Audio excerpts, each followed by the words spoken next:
Okay, let's play some damn chess.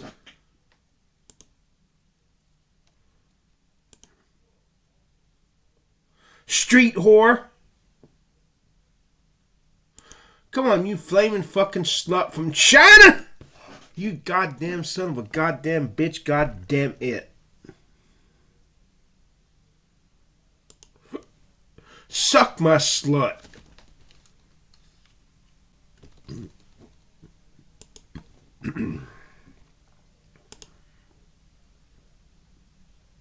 There are people who doubt everything. Politics, media, even themselves. Some but never their religion. Not after scandals, not after contradictions, not after decades of unanswered prayers.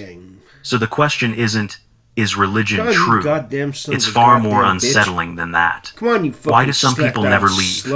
Even when belief costs them peace, freedom, or truth. The answer isn't stupidity. It isn't ignorance. Come on, you hooker. And it definitely isn't just fear of hell. It's something quieter.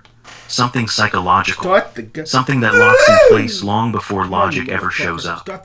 And once you see it, you'll never look at belief the same way again. Goddamn fucking cunt. Come on, belief isn't about God. It's about safety. Let's start here, because this is where most conversations about religion quietly go wrong. People assume belief begins with questions, with curiosity, with investigation. But for most believers, that was never the entry point. Belief didn't arrive as a conclusion. It arrived as a condition of safety. It showed up before language was fully formed, before critical thinking existed, before the brain even knew how to separate itself from the world around it. Most people don't believe because they examined reality and chose a worldview. They believe because belief was present when they were small, dependent, and completely exposed. Religion was not presented as an idea to evaluate. It was the environment itself. It was the air in the room. It was the tone of voice at bedtime, the rituals around meals, the stories told with warmth and certainty. It came bundled with approval, with smiles, with hugs, with the sense that everything was under control and watched over. In those early years, the brain is not asking whether something is true. It is asking whether something is safe. And religion answers that question immediately. It says, you are protected. You are seen. You belong. There is order here, and you are inside it. That association wires itself deep into the nervous system. So when belief is challenged later in life, something strange happens. You are not just questioning a concept. You are not just testing a claim. You are activating a threat response. The body reacts before the mind can explain why. Heart rate shifts, muscles tense, a subtle panic appears. Because to the brain, losing belief feels like losing shelter. It feels like being exposed again, small again, unprotected in a world that suddenly has no guarantees. And the brain has one job in moments like that: protect the shelter. It does not ask whether the shelter is accurate. It asks whether it is familiar and stabilizing. So it defends belief the same way it would defend a home in a storm. Instinctively, aggressively, even against evidence, even against truth. And this is where belief stops being philosophical and becomes biological. And once belief lives in the nervous system, logic alone will never be enough to remove it. But this is only the first layer. Because underneath safety, something even more powerful is waiting. The brain confuses meaning with truth. Humans like to imagine themselves as truth seekers, but that is not how the mind actually works. Truth is slow, it is uncomfortable. It often leaves questions open longer than we would like. Meaning, on the other hand, is immediate. It soothes. It organizes chaos into something that feels manageable. And the brain is drawn to that relief long before it is drawn to accuracy. We do not crave truth first. We crave meaning. We want the world to make sense emotionally, not just logically. Religion understands this at a deep psychological level. It does not wait for questions to arise. It arrives early with ready-made answers. Why we are here, why suffering exists, why death is not the end. These answers are not offered tentatively. They are delivered with confidence, rhythm, and repetition. And that matters more than we like to admit. The brain is deeply uncomfortable with open loops.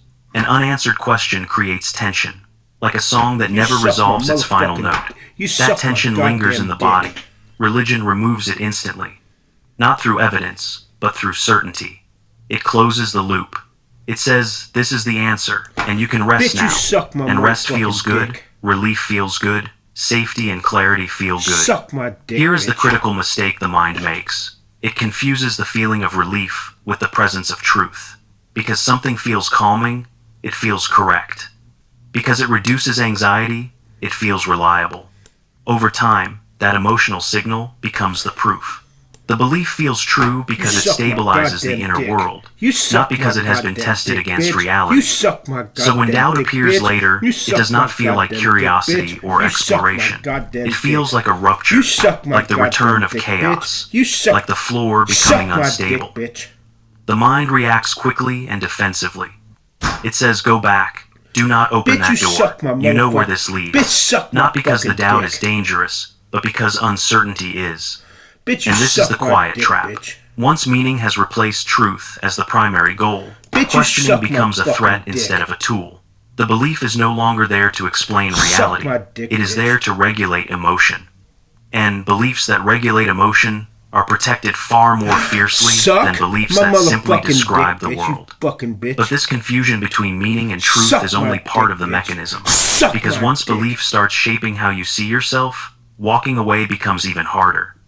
And that Bitch, is you where the suck trap my tightens. motherfucking dick, Identity bitch. fusion. Suck my dick, When belief bitch. becomes me. At some point, belief stops being something you hold and quietly becomes something you are. It shifts from a Bitch, you suck worldview my into an dick. identity. Suck my The language dick, bitch. changes Really without starting you to fucking noticing. piss me off. It is no longer I believe this. It becomes I am this. I am a Christian. I am a Muslim. I am a believer.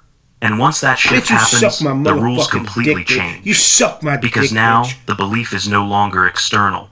It is not an idea you can examine from a Suck my distance. fucking It lives dick. inside your sense of self. It sits next to your name, What? your family, your memories, your place in the world. And that is where the Stupid! danger begins. If a belief is just a belief, being wrong is uncomfortable. If a belief is your identity, being wrong feels annihilating. Because if the belief collapses, You something stupid else collapses motherfucking with it. bitch. Your story, your past choices, your sense of being a good person who lived a meaningful life. Questioning the belief now feels like an attack on your entire existence. fucked It feels it. like saying your parents Oh, were wrong you when they taught stupid you what mattered motherfucker. most. Stupid. It feels like Quitters saying your win- community was quitters wrong never when win it and welcomed winners you, never guided fucking you, quit. and praised you Quitters for your never faith. win and winners never It feels quit. like saying your Fucking bitch. sacrifices were unnecessary. You god That the fucking guilt you damn carried, cunt. the fears you Suck obeyed, my dick, the bitch. desires you suppressed, were all for nothing. The mind does not experience this as a philosophical suck my exercise. motherfucking It dick, experiences it as a threat. And this is where the ego steps in. The ego is not interested in what is true. Bitch, suck It is my interested in fucking what dick. keeps you intact. Its job is survival, not accuracy. So it draws a hard line and says, if this belief falls, suck my I fall. motherfucking dick, If this bitch. story breaks, everything breaks. From that moment on, evidence becomes an Bitch, you enemy. suck my dick. Questions bitch. become attacks. He's beating out Doubt that becomes whore. betrayal. Bitch, you Not suck because my the arguments are motherfucking weak, dick, bitch. but because the cost of accepting them feels unbearable. Suck my dick, bitch. The ego protects the belief the same way it would protect a vital organ, automatically, without negotiation. Bitch, you suck And the my most powerful motherfucking part of dick, this bitch. fusion is that it feels virtuous. Defending belief feels like Suck defending my yourself, motherfucking dick, your bitch. You family, suck my your dick, history, bitch. your worth. Walking away no longer feels like growth. Bitch, suck my dick. It feels bitch. like erasing yourself. Bitch. But even this is Bitch, not the full suck my picture. dick, bitch. Because identity alone is Bitch, not you what keeps suck my people locked in motherfucking place. dick, bitch. There is another force pressing from the outside, reinforcing the fear, making sure the belief never loosens its grip. And that force is Bitch, far suck less my forgiving. dick, bitch. Social punishment is stronger than hell. People often assume that fear of hell is what keeps believers obedient and loyal. Bitch, That suck my idea sounds fucking dramatic, dick. but it misses something far more immediate and far more human. Hell is abstract. It is distant. It exists somewhere after death. Social Bitch, you loss, suck my on the other motherfucking hand, dick, bitch. is here and now, and it hurts in Bitch, ways suck the my brain is dick, finely bitch. tuned to avoid. Social punishment is more Bitch, you powerful suck than my cosmic dick, bitch. punishment because it is real. It happens in real time. Leaving belief often means losing family dinners where you once felt welcome. It means awkward silences where laughter used to be. Bitch, It means suck my friends who stop motherfucking calling, dick, bitch. not out of cruelty, but out of discomfort. It means respect quietly evaporating as people start to see you as broken, dangerous, or lost. For many believers, religion is not just a set of ideas. It is a tribe. It defines who is safe, who is trustworthy, and who belongs.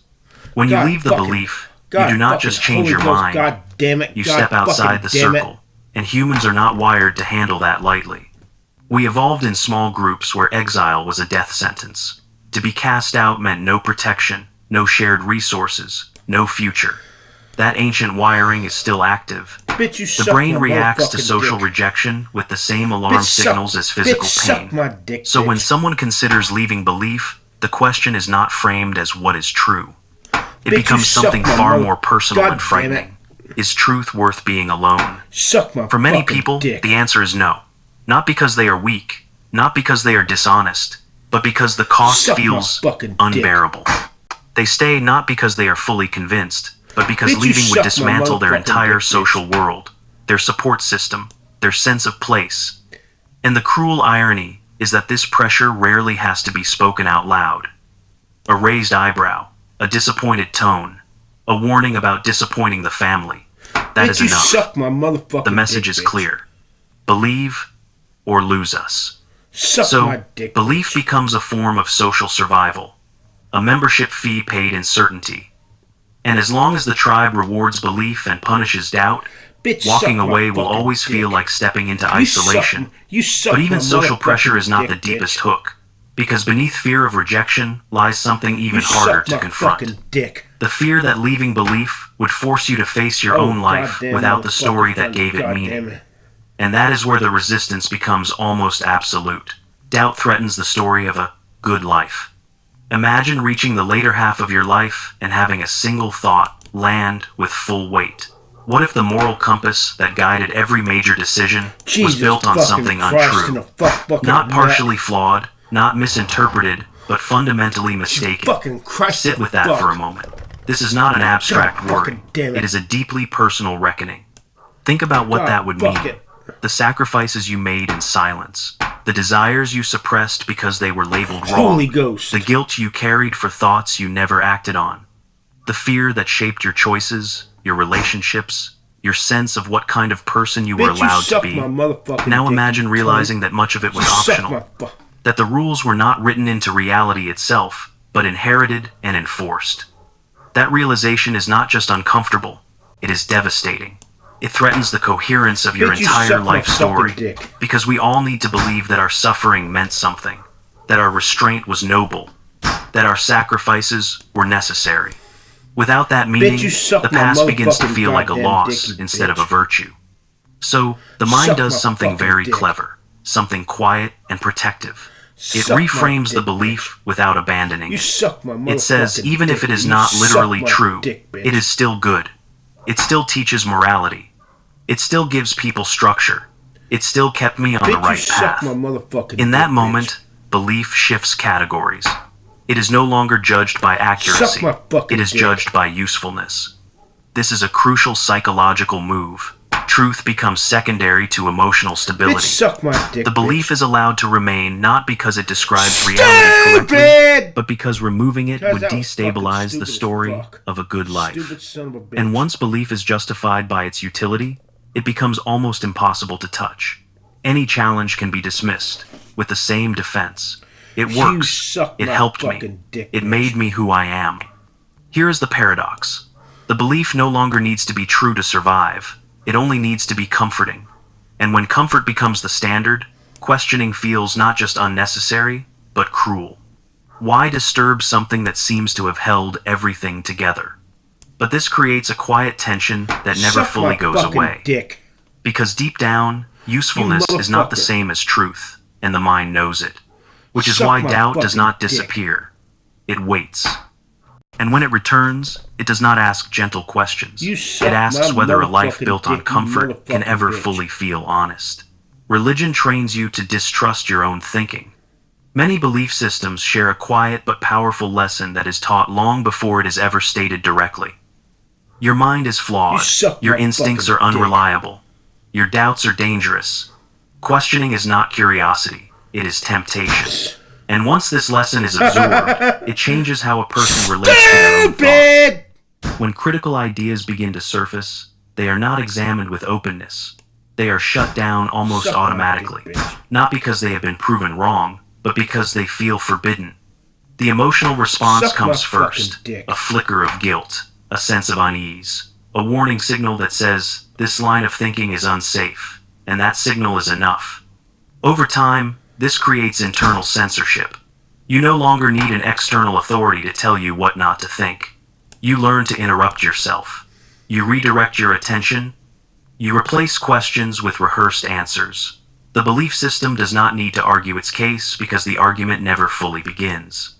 This is one of the most effective forms of control because it feels voluntary. It feels like loyalty. It feels like faith. In reality, it is conditioning.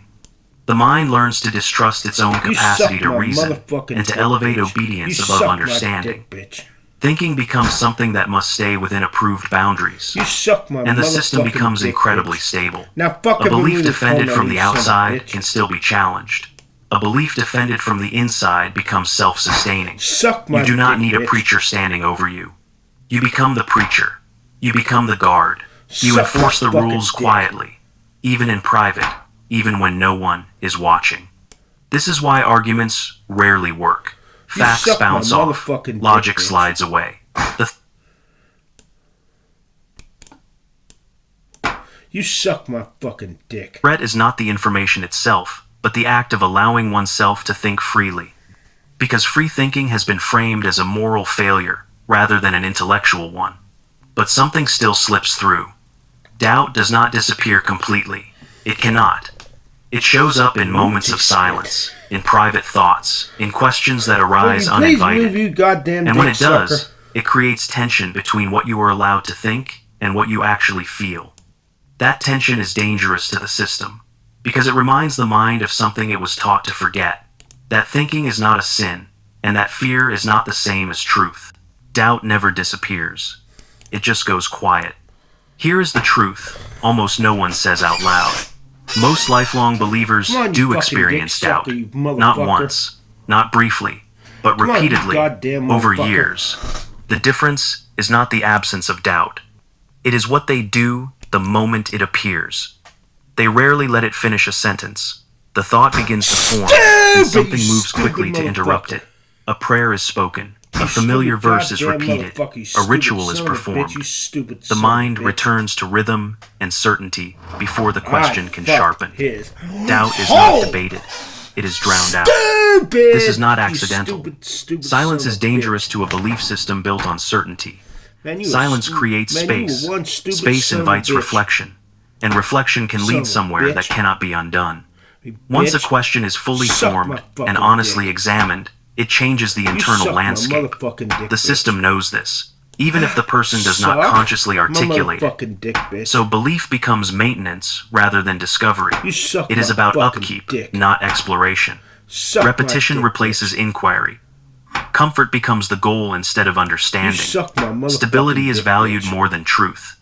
The belief is not there to explain the world more clearly. It is there to keep the inner world from shaking. This is why doubt often appears at night, or in moments of emotional vulnerability, or during personal crisis. It slips through when the routines falter. And when it does, it feels dangerous not because it is false, but because it threatens the structure that has kept everything orderly. Most of the time, the system holds. Doubt is quieted. Life continues. But then something unexpected happens. Someone else leaves. Not a stranger, but a friend, a sibling, a respected member of the community. And they do not collapse. They do not fall apart. They do not become lost or immoral. They survive. They think. They even seem lighter. And that observation is deeply unsettling, because it introduces a new possibility that cannot be easily erased. Maybe doubt is not destruction. Maybe questioning does not lead to ruin. Maybe the fear was exaggerated. That single example can shake years of conditioning, because it proves something the system depends on denying. That belief is not the only way to live.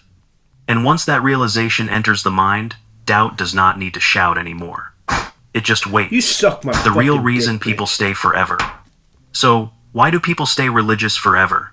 Not for the reason most assume, not because every doubt has been resolved or every question answered. Most people are not endlessly convinced. They are emotionally committed, and that commitment is rooted in something far deeper than belief itself. Leaving requires something rare, the willingness to grieve, not in a symbolic way, but in a deeply human one. To grieve the story that once explained everything. The story that said your life had a clear purpose, that suffering was part of a plan, that someone was watching and keeping score. Letting that go feels like losing a map in the middle of the night. It also requires grieving an identity. The version of yourself that knew who they were in the world. The version that belonged without question. When belief has been part of your name for decades, walking away feels like becoming a stranger to yourself. That loss is quiet, but it cuts deep. And then there is the grief of certainty. Few things are as comforting as knowing the answers in advance. Knowing where you came from. Knowing where you are going. Knowing what is right and wrong without hesitation. Losing that certainty means standing in ambiguity, and ambiguity demands strength. Most people do not want truth if it comes wrapped in mourning. They do not want to dismantle the story that made their life feel meaningful, especially if that story helped them endure pain. They want peace now, relief now, stability now. Religion offers that peace. It offers it quickly and reliably, even if it is borrowed, even if it comes at the cost of unanswered questions. For many, that trade feels worth it. But once you see this mechanism clearly, it changes how you view belief. You stop seeing lifelong faith as pure conviction. You begin to see it as emotional survival, as a choice made again and again to avoid grief rather than confront it. And that understanding cannot be reversed. Because once you recognize that staying is often about avoiding loss, not discovering truth, belief is no longer just a matter of faith. It becomes a mirror. And what you see in it depends on how willing you are to face what would be lost if you walked away. Religion isn't just a belief system. It's a psychological shelter, a meaning machine, a social glue. And for many people, it works at the cost of curiosity. But the question isn't whether belief comforts you. The question is, what happens when comfort becomes more important than truth? Because growth always begins with discomfort, with uncertainty, with the courage to stand without a script. You don't have to abandon belief, but you do have to examine why you hold it. And whether it's holding you, if this made you pause, if it stirred something you felt but never named, then keep questioning, keep thinking. And if you value truth over comfort, subscribe, because clarity belongs to the brave. God damn it. God fucking damn it.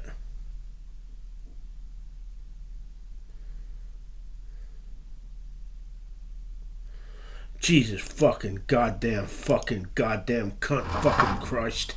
Fucking Christ or fucking a fuck bucket of STD nut. Yourself a fucking goddamn bitch.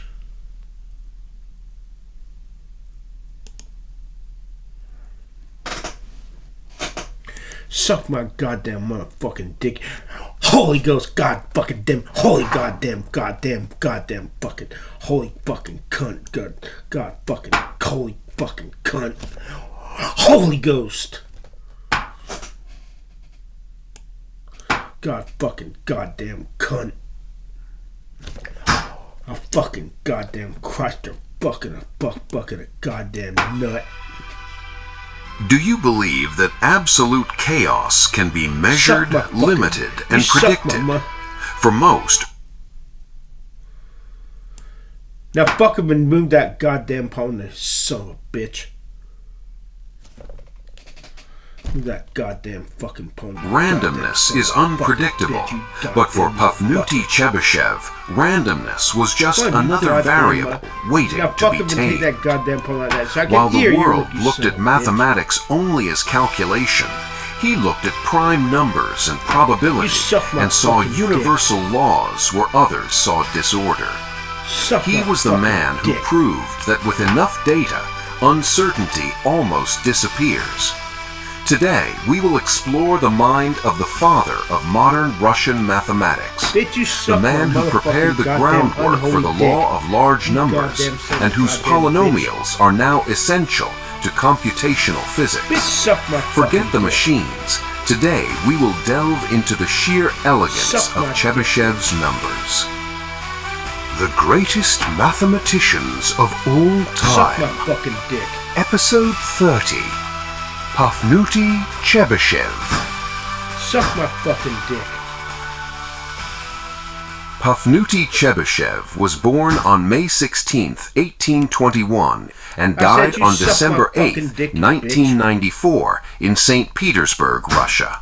Pafnuty Chebyshev's parents were Agrafena Ivanova Pozniakova and Lev Pavlovich Chebyshev. Pafnuty was born in Okatovo, a small town in western Russia, southwest of Moscow. Dick. At the time of his birth, his father had retired from the army, but earlier in his military career, Lev Pavlovich had fought as an officer against Napoleon's invading armies. Pafnuty Lvovich was born on the small family estate into an upper-class family with an impressive history. Lev Pavlovich and Agrafena Ivanova had 9 children, some of whom followed in their father's military tradition. Let us say a little about life in Russia at the time Pafnuty Lvovich was growing up.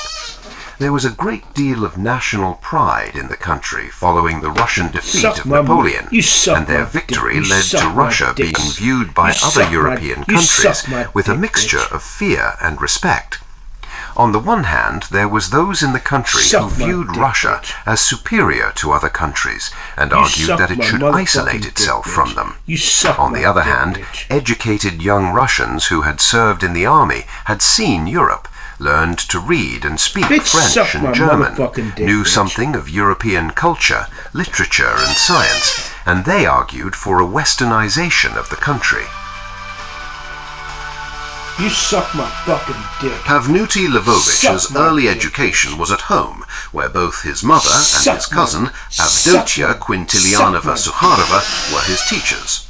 From his mother, he learned the basic skills of reading and writing, while his cousin acted as a governess to the young boy and taught him French and arithmetic. Later in life, Pafnuty Lvovich would greatly benefit from his fluency in French, for it would make France a natural place to visit, French a natural language in which to communicate mathematics on an international stage, and provide a link with the leading European mathematicians. In 1832, when Pafnuty Lvovich was 11 years old, the family moved to Moscow. There he continued to be educated at home, but he was now tutored in mathematics by P.N. Pogorelsky, who was considered the best elementary mathematics tutor in Moscow at the time, and certainly inspired his pupil and gave him a solid mathematical education. Chebyshev was therefore well prepared for his study of the mathematical sciences when he entered Moscow University in 1837. The Russian university system that Chebyshev entered had undergone considerable change. Moscow University that he entered had been founded in 1755 and modelled on the German universities. However, following the Russian victory over Napoleon, there was the westernizing movement in the country which we mentioned above. Alexander I, the Emperor of Russia, saw the universities as the breeding grounds for what he considered as dangerous doctrines coming from Western Europe, and the universities were put under pressure in the 1820s to dismiss staff who taught such doctrines. A new Minister of Education was appointed in 1833 under Nicholas I, who had become Russian Emperor in 1825, and he promoted a freer intellectual atmosphere in the universities, but on the other hand, children of the lower classes were excluded. At Moscow University, the person who was to influence Chebyshev most was Nikolai Dmitrievich Rashman, who had been professor of applied mathematics at the university since 1834. Rashman was particularly interested in mechanics, but his interests were wide-ranging. and in addition to courses on mechanical engineering and hydraulics, he taught his students the theory of integration of algebraic functions and the calculus of probability. Chebyshev always acknowledged the great influence Rashomon had been on him while studying at university, and credited him as the main influence in directing his research interests, referring to their precious personal talks.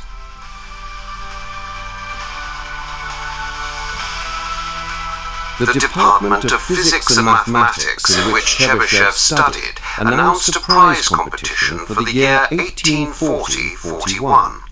Chebyshev submitted a paper on the calculation of roots of equations, in which he solved the equation y equals f of x by using a series expansion for the inverse function of f. Kiss my dick. The paper was not published at the time, although it was published in the 1950s, and it was awarded only second prize in the competition, rather than the gold medal it almost certainly deserved. Kiss my dick. Chebyshev graduated with his first degree in 1841 and continued to study for his master's degree under Brashman's supervision. Once, much later in his career, Chebyshev objected to being described as a splendid Russian mathematician and said that surely he was a worldwide mathematician rather than a Russian mathematician. It is very clear that right from the time he began his studies for his master's degree that Chebyshev aimed at international recognition. His very first paper was written in French and was on multiple integrals. He submitted the paper to Liouville in late 1842, and the paper appeared in Liouville's journal in 1843.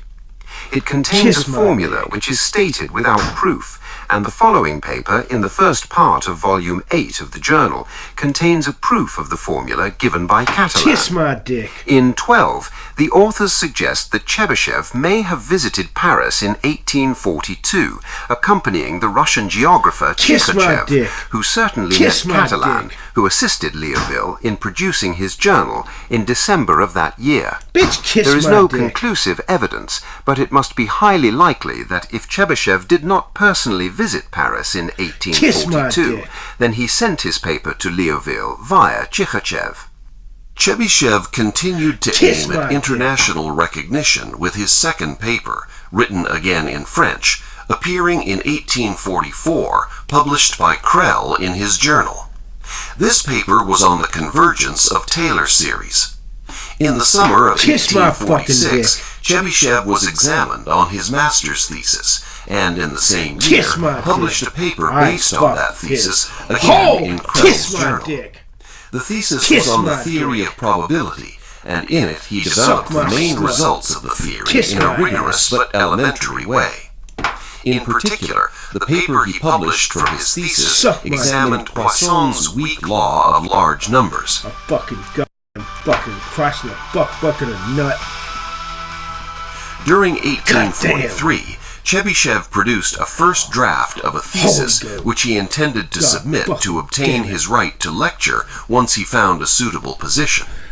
Times were hard, and Moscow had no suitable positions available for Chebyshev, but in 1847 he was appointed to the University of St. Petersburg, submitting his thesis on integration by means of logarithms. In it, he generalized methods of Ostrogrodsky to show that a conjecture which Abel made in 1826 about the integral of f of x over the square root of r of x, where f of x and r of x are polynomials, was true. In a report which he wrote about a visit to Paris in 1852, Chebyshev described how...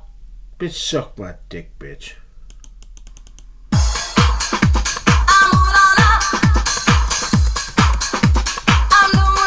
She's cute. Woo! I got to touch her head. Boom!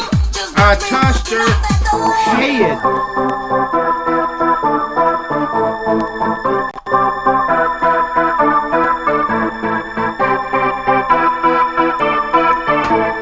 You suck my motherfucking slut. I'm taking my love in my head. Suck my dick. It's good for me. I'm taking my love in my head. Suck my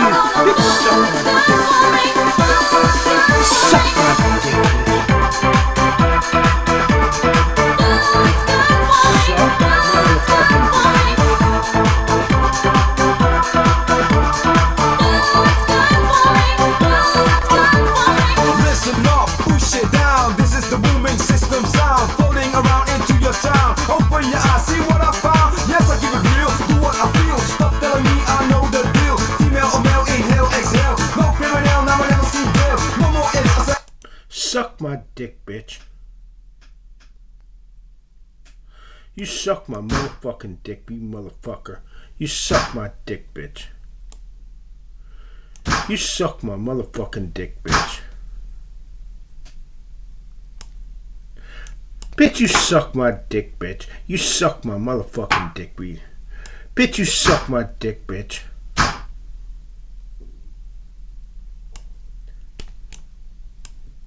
Bitch, suck my dick, bitch.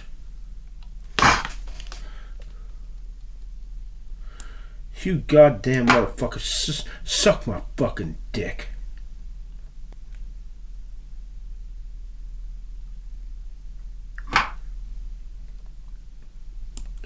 Bitch, you suck my dick, bitch.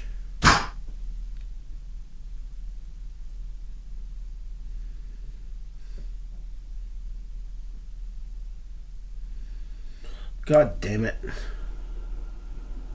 You suck my motherfucking goddamn dick, you goddamn son of a goddamn fucking goddamn bitch, goddamn it, goddamn it. Suck my fucking dick. Suck my fucking dick.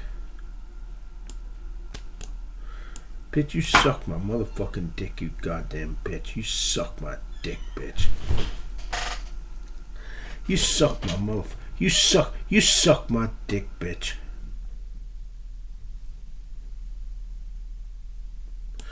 You suck my motherfucker. You suck my dick, bitch.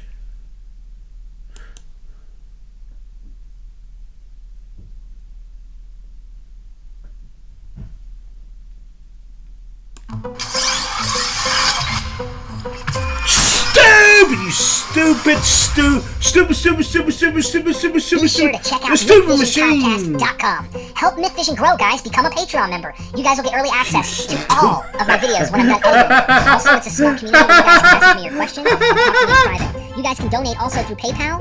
Join our social media links down in the description. We have Twitter and Facebook groups. Help the community of Myth Vision grow. Don't forget to subscribe to this channel. Hit that bell button so you're notified every time I do a live video and you don't miss any of my content. Like this video and comment your thoughts below because I want to know what you think about all of these things. Hi. People like to tell their conversion stories. Well, I'm going to tell my deconversion story. You suck my fucking dick. The book of Psalms indicates that much of the Old Testament my dick, bitch. You suck is my a mere dick. story. You suck my motherfucking dick. I will open my mouth in a suck parable. my dick, I will bitch. utter dark sayings of old, which we have heard and known, and our fathers have told us. The text goes on to speak of the patriarch Jacob, the plagues against Egypt, the parting of the Red Sea, and manna in the desert. These are, according to the psalmist, a parable. Suck my dick. And a parable, as we know, is an allegory or a fable. According to the New Testament, the entire Old Testament is a type or shadow. So let's talk about this parable, metaphor, or myth. Adam was the first man, or first son of God, being made in the image of God. You suck my fucking dick. Adam wasn't the first human male. He was simply the first man to know Yahweh in an intimate way. However, Jesus was the only begotten Son of God, made in the express image of God, the firstborn of every creature. Adam, Yahweh's first son, the human he had a covenant relationship with, fell from his place of eminence with Yahweh. He had been raised from a lowly spot in the dust, but he couldn't maintain his lofty position. You suck my dick. And we know that he had to die for dick. his sin You suck my fucking the dick. wages of sin is death, and the soul that sins must die. Come on, you dick But sucker Adam from Chinese fucking dick sucker. If so, when and how? We all die a natural death. Even those who claim to believe in Jesus and declare that they will therefore never die, still die the way the character Adam died, a physical death. But that biological death didn't pay for Adam's sin, and it won't pay for any wrong we do. Thus, physical death is not the wage for sin. Since Adam died without paying the price, who died for his sin? Jesus, the other firstborn son, paid the debt. He died because he took on the sin of Adam. However, Jesus was supposedly innocent. You can't kill an innocent man for the sins of a guilty one. That's immoral. But As we see, Jesus wasn't innocent. He wasn't innocent because he was Adam, the one with the personal relationship with Yahweh. The word Adam means man or mankind. Man, this According to bitch the Bible, is boring. the sea was full of people, and the land as well was inhabited by people called... Man, this is boring as fuck.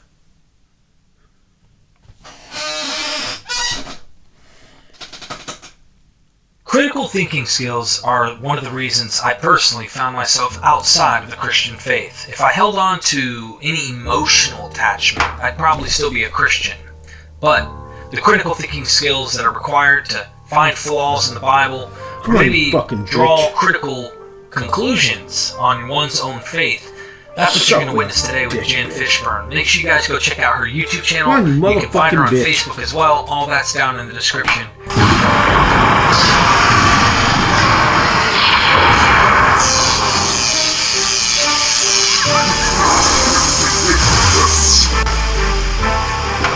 Come on, dick. Come on, dick.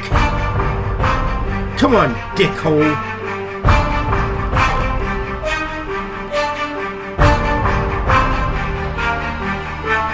We are Myth Vision.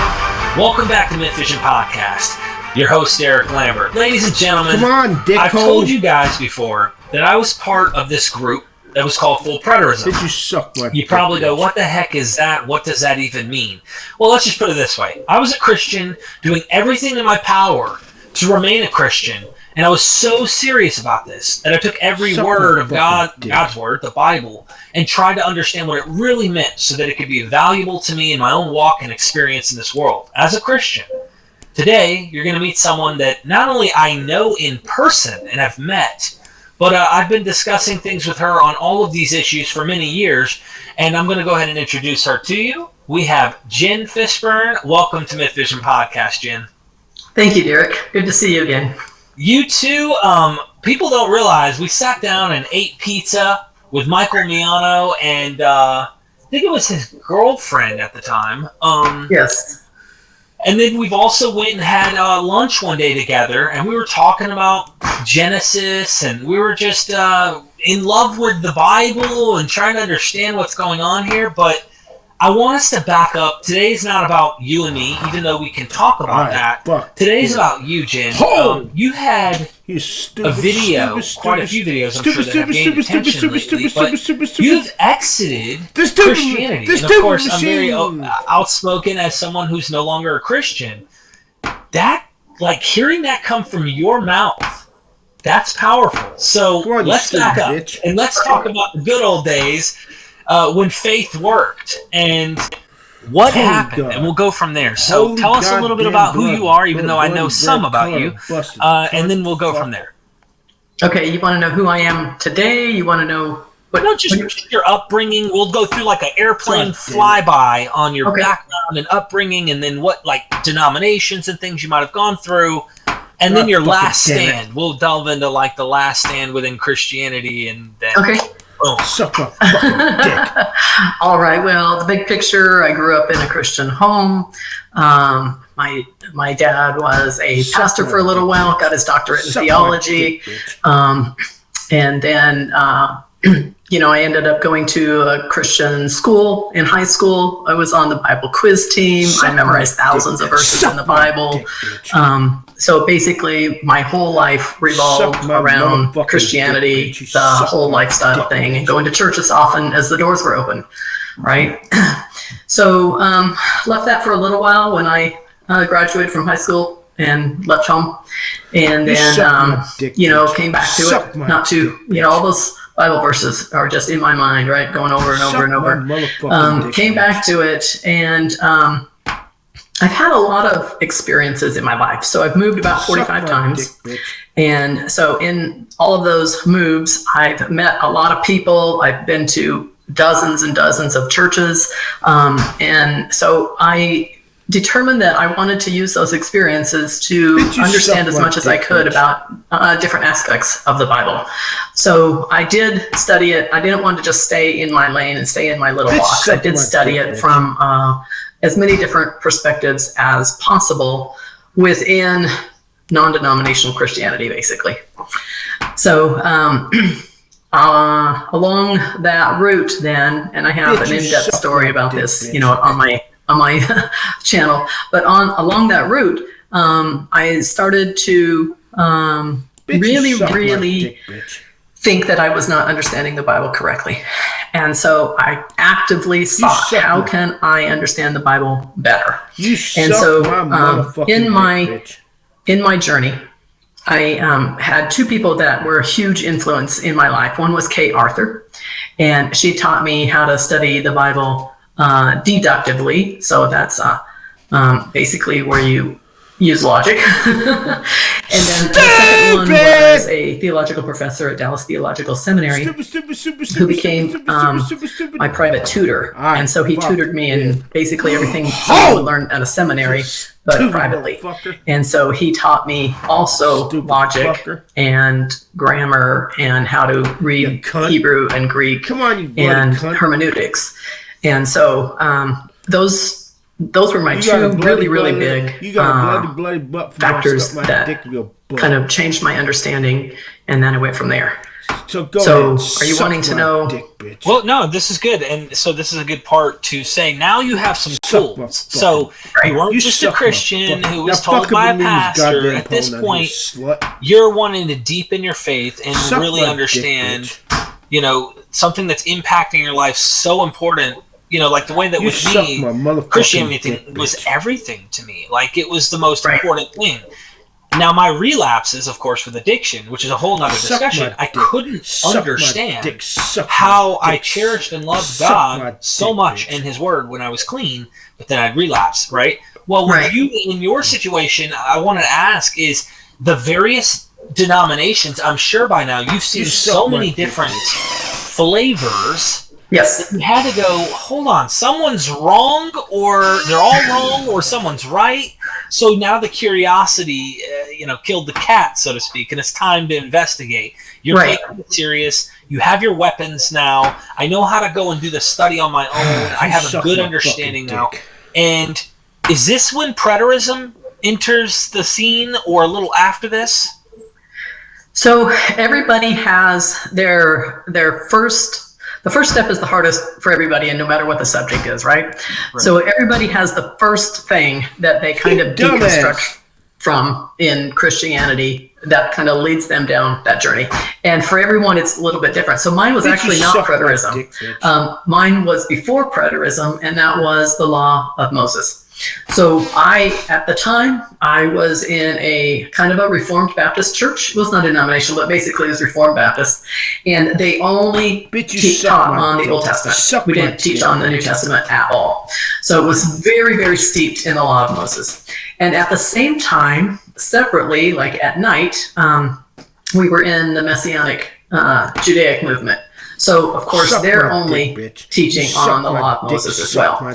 So it was during this time that I really, really thought that we were supposed to live under the law of Moses. And I sought to live that way, and very much steeped my whole family in the law of Moses. So that must have come up, like there might have been, I suspect there's been some problems trying to do that. My fucking dick. There are various laws that seem, or at least they seem like laws that are trying to say, like, when it's the woman's time of the month, are you gonna leave the city? Where are you gonna go? That was actually so the Mike is the name of the professor at Dallas Theological Seminary that I met online, and that was actually his very first question to me that got me thinking.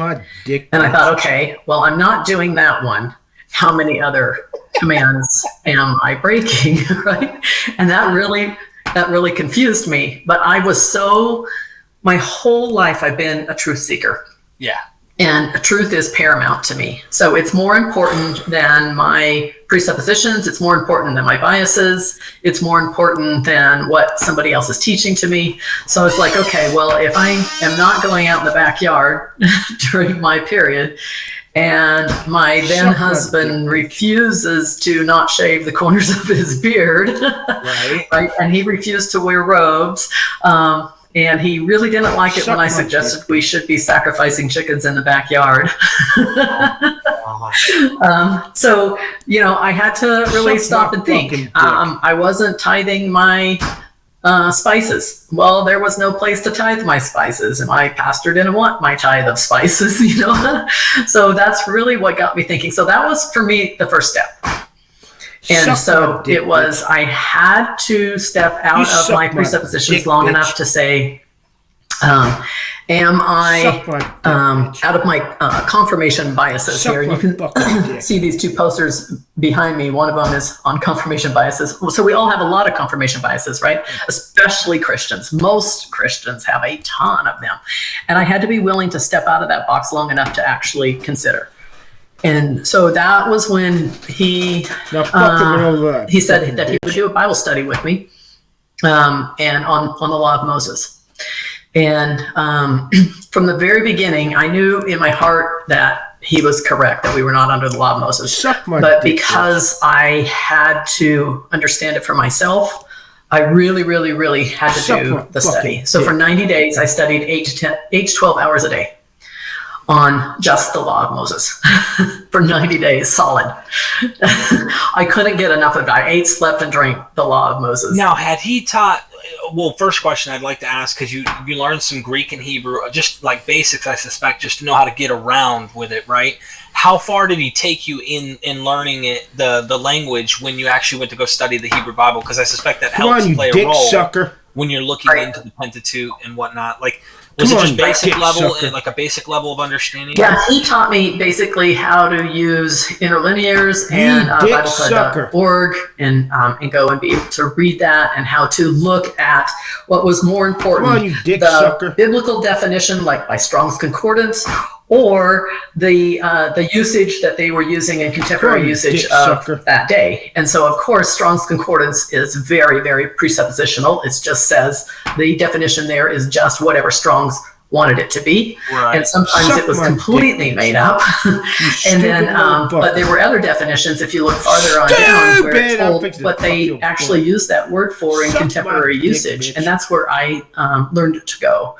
So he taught me some basics on how to understand the Hebrew and Greek grammar, and how to use those tools. So even though I couldn't speak any Hebrew and Greek or read any Hebrew and Greek at that time, he taught me how to use the tools.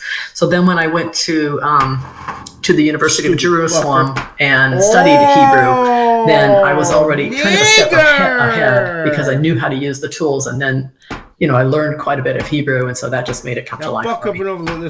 So this is interesting. You went trying to be true to the Hebrew Bible, or if you will, Pentateuch, the Old Testament, and you're learning all this stuff. Come on, then bitch. Like, I suspect at some point, was it the Christianity that actually made you go, you know what, I'm not actually in that because there's another story over here that I need to focus on? Or was it the... Bitch, you suck. Was it kind of... It might be both, but the context of saying, who was this law given to? I mean, this wasn't even given to my, European ancestry here. This is for the Israelites out in the wilderness that are... coming out of Exodus situation. Is that what rang a bell? Or was it a mixture of saying, well, Jesus in the New Testament and Paul plus? No, I had to get to the point where I understood that we were never under the law of Moses. And so that is what actually took me 90 days to just get to that point of understanding that the law of Moses was never given to us. We were not under its jurisdiction, and it had no authority under us. No authority over us. So it was given only to Israel, and it never, ever applied to us. And so that's what took me so long to have that shift in my thinking, because I did have all kinds of biases, that's what I had been steeped in for about 7 years at that point. It's all that I did, day after day after day, all day long. I just studied the law of Moses. And so it took me a long time to realize, okay, that was the key. Even though he said it over and over and over. We started there's 450 passages in the Bible about the law. 450. So I started by studying all 450 of them. And so I looked at every single one, and I couldn't find us in any of them. Right. But I was sure that still I was missing something. I was just looking for that one passage. There must be that one little passage that I'm missing, right? that puts me there. You're doing exactly what someone who's trying to keep the Bible. What I mean by keep isn't. I got a Bible here. That's not what I mean. But like keep. You're trying to keep your faith, and you're like struggling to keep yourself in this narrative somehow. At that time, yes. Okay, and then preterism came along. So what happened was, so it's the domino effect, right? So when the first door opens, then you've got other questions, or you should have. Actually, I've noticed that many full preterists, when they become full preterists, that's their first door, and they kind of stop there, and they still hold on to everything that they've ever believed. They add full preterism onto it, and they refuse to look at anything else. It doesn't work. I really don't understand that at all, but it's kind of funny. Can you tell everyone what full preterism is, so I don't have to always repeat myself? Yeah, no problem. So full preterism just means that the story of the Bible was that Jesus fulfilled all the law and all the prophets in the first century, and everything was completed by AD 70. There's nothing left to be fulfilled, and there's nothing in the Bible that really applies to us because it's Israel's story. That's it in a nutshell. God damn it. So how did you get a hold of full preterism? What happened? It was actually while I was studying the law. So I've got this Dallas Theological, that Dallas Theological Seminary is a dispensational seminary. All right, so they're not like very open-minded at all. But this guy, he was a little bit more open-minded than the regular ones. But he's taken me through this Bible study. He'd been doing the same Bible study for 35 years. He taught lots and lots of people this. Oh my good God! I was the last person that he taught the study to before he died. And he told me that I was also his most difficult student in that after 35 years of doing the same Bible study, he had all the questions and answers memorized in his head, and he could just spit them out like this, right?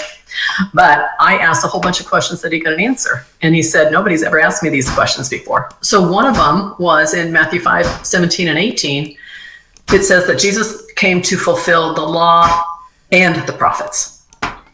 And so I said, okay, if Jesus has fulfilled the law, which is what I just spent 90 days learning, then he has to have fulfilled the prophets as well, because it's connected in that passage. He can't do one without the other. So if Jesus has fulfilled the prophets, then everything must be done. Well, he was at a loss. He didn't know how to answer that. And then my second question was, we're studying... when you study the law, you have to study the covenants, right? The Old Covenant, the New Covenant. So the New Covenant is for the house of Israel and the house of Judah. So which house do we belong to today? If we're in the New Covenant, then which house do we belong to today? Now, I've asked hundreds of people this question, and usually people on Facebook just get mad when I ask them that question. Right. They don't have any good answer for it, right? But that was actually what got me started looking at. And I didn't know that preterism even existed at this point. Right. And he said, you're asking too many questions I don't have answers for. You're on your own now. Interesting. So, it's interesting that he didn't try and, I'm sure he tried to kind of like answer them, but that you weren't satisfied. He literally said, I don't know. Okay. He told me, he said, I predict that in 10 years you will know twice as much about the Bible as I do today. And I thought, this guy knows more about the Bible than anybody I've ever seen. So no way, right? But so that was in 2007. And real quick, in light of that, I got to ask, because the Israel only business comes up in that idea, two-house theology. Right. Did you just stumble across this and no one mentioned anything about two-house theology or preterism to you, or did you stumble across any of it? No, I was all just me reading the Bible, and because I had done such an in-depth study on the law, of course I'm studying about Israel at the same time, because every context of the law in the Bible relates to Israel, every single one. And so I saw that the law was related to sin, so sin was related only to Israel. I saw that the law and sin were related to death, so death was related only to Israel. So the law and sin and death are a continuum that are only related to Israel in the Bible. They never talk about it with anybody else. So there is sin outside the law, but it's not imputed. So, and sin just means to miss the mark. It's just a bullseye. It's an archery term that just means hit the bullseye, right? So when we think about it that way, there is no death for anybody outside of the law of Moses, because the law, sin, and death continuum only applied to Israel in the Bible. So we're getting into, and just for the sake of the argument, I really am, or for the interview, I mean, I'm really interested in hearing your thoughts, because I might have a different take on some of this stuff, and we both have had disagreements over years. People don't realize you and me used to debate a little here and there, back and forth. I've even gotten angry and blocked you one time. But that's because we get so into this stuff that it was like, and I was still a believer, I believe, at the time. You would know probably better than I would. Yes, you were. You definitely were. And so we're both outside. I might have differences of opinion on some of this stuff than you do, but that's not the point of this interview. I say that just because I want to know, as we continue, this is an interesting way of deconverting. Like, you don't hear anyone say, hey, I studied the law and the prophets, and I saw so much context about these people that weren't me. I'm a European, probably from Germany, or something else is in my ancestry. I'm just guessing. I'm just making a guess. I don't really know where your ancestry is. But the point God damn it, is you're not an Israelite. You're not a Jew. You're not from the house of David this or is Israel. Boring. And then you started to go into preterism? When does this come up? Because you haven't even mentioned it yet. You just back. Man, this is boring as fuck. Come on, you fucking slut. Come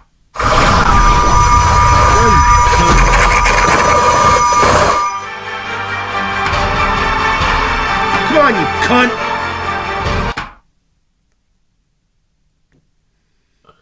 Come on, you goddamn cunt. Oh, fucking goddamn. Fuck. Christ in a balloon, God. Holy Ghost!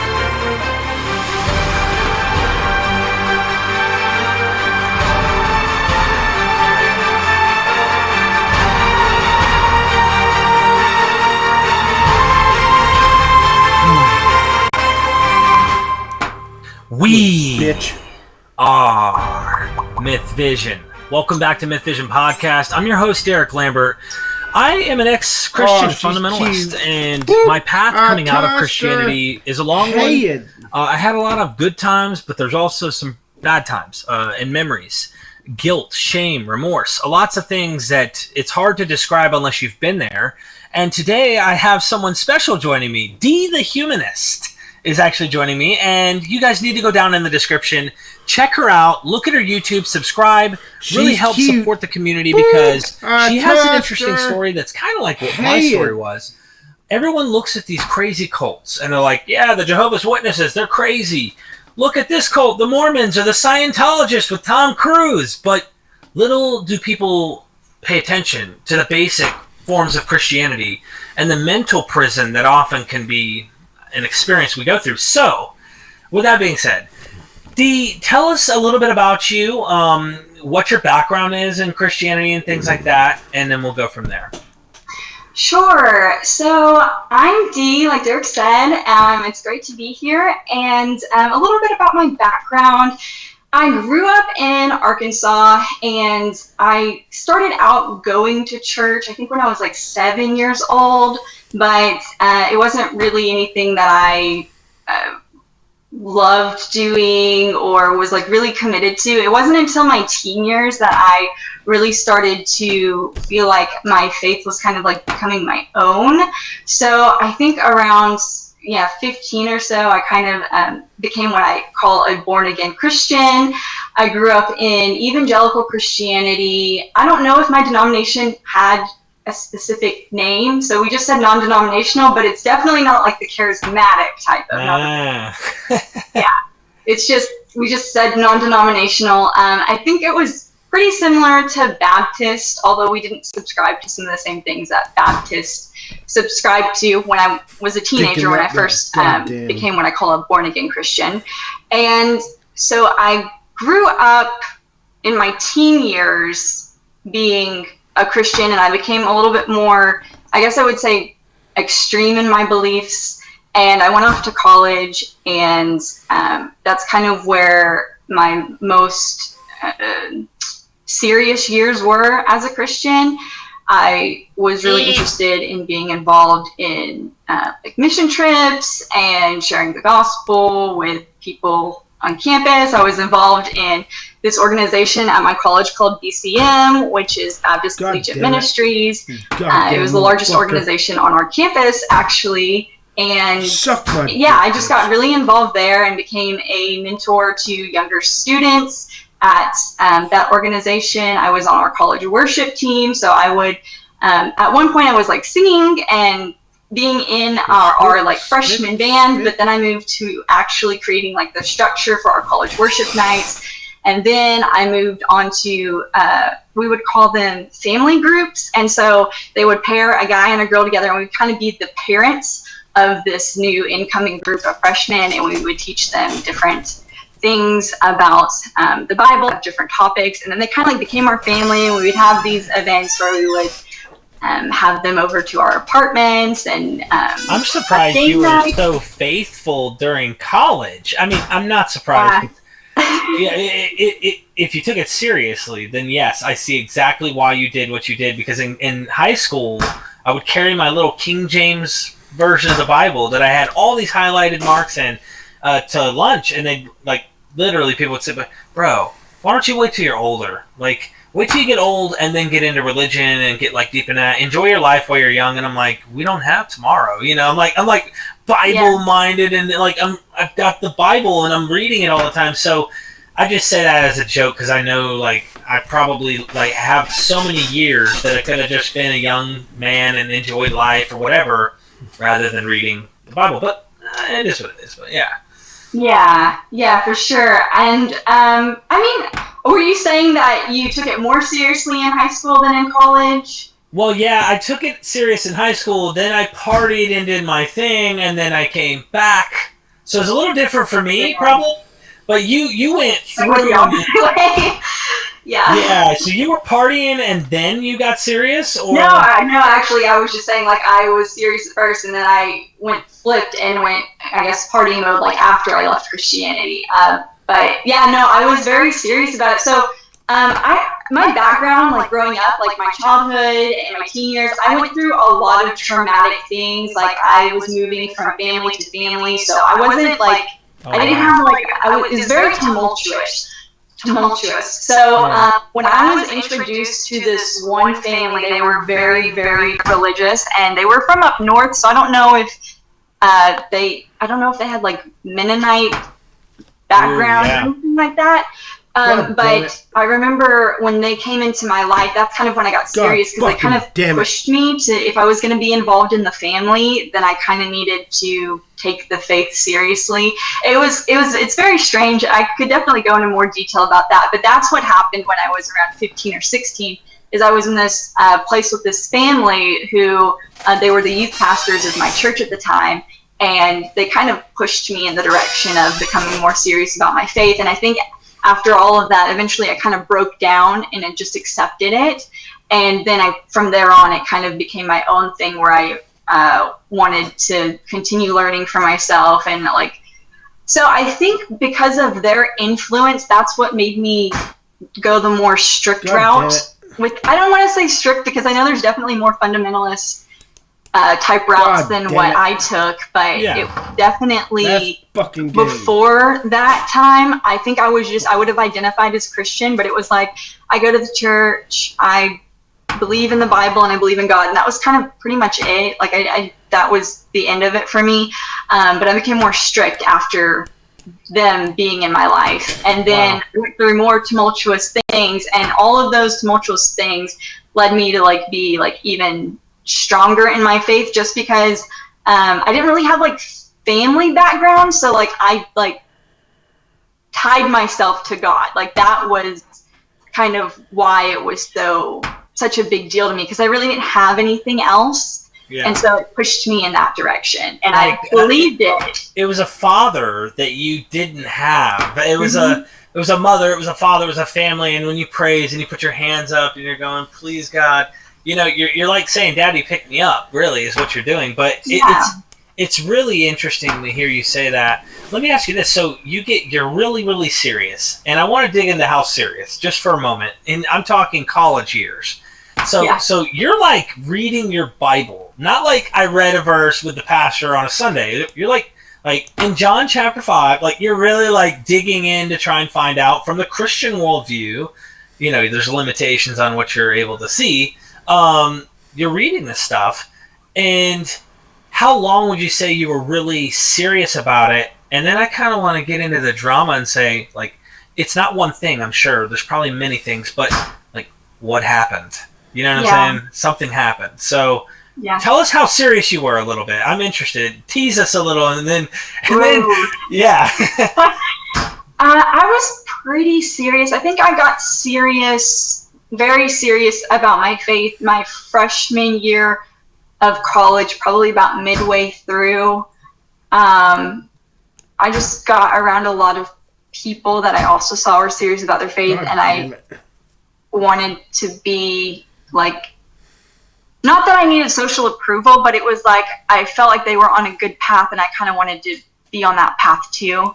So I was always attending every single BCM event there was. I got involved in a church family. I moved around quite a bit for churches, but I tried to get involved when I was there at the churches that I chose at the time. But I was very serious. Like, I wouldn't tell people how much I was reading the Bible. I wouldn't tell people about like how much I was praying or anything like that. But it was something that I did because I wanted to do it on my own. So I spent thousands of hours probably reading the Bible and praying and studying and trying to apply it to my life.